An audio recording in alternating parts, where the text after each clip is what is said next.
Dr. Brett Nelson, Peak Dental Health here in Broomfield. A lot of our patients are interested in a whiter, brighter smile. Who wouldn't it be? The best way to whiten your teeth is professional whitening with a peroxide-based whitener.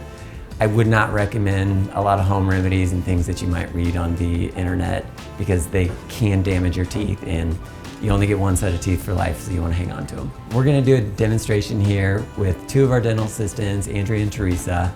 Andrea's going to get her teeth whitened, and we'll show you some before and afters, and you should be able to see some pretty obvious immediate results.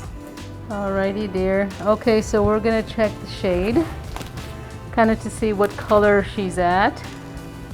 So you're between an A1, B1.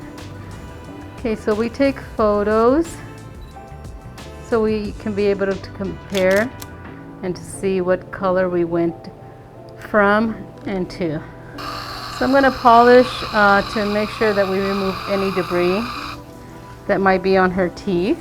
What I'm polishing with is very fine pumice. Alright, so since I want to really protect the gums, the material is a peroxide base.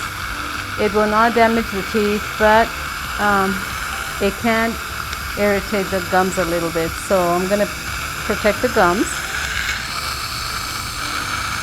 This part is this is a curing light. What the curing light does, it just cures and makes that gingival barrier hard. Alright, so the next step is whitening. Yay!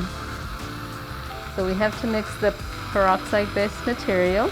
Then we're going to apply this to the teeth. So Andrea already has a big smile. When she smiles, you can see to her molars. But now with this whitening, she's going to smile even bigger. Alright, so now we just let everything sit for 20 minutes. So you want to do 3 rounds to get the best results. And yeah, that kind of wraps up our whitening procedure. Hope to see you soon.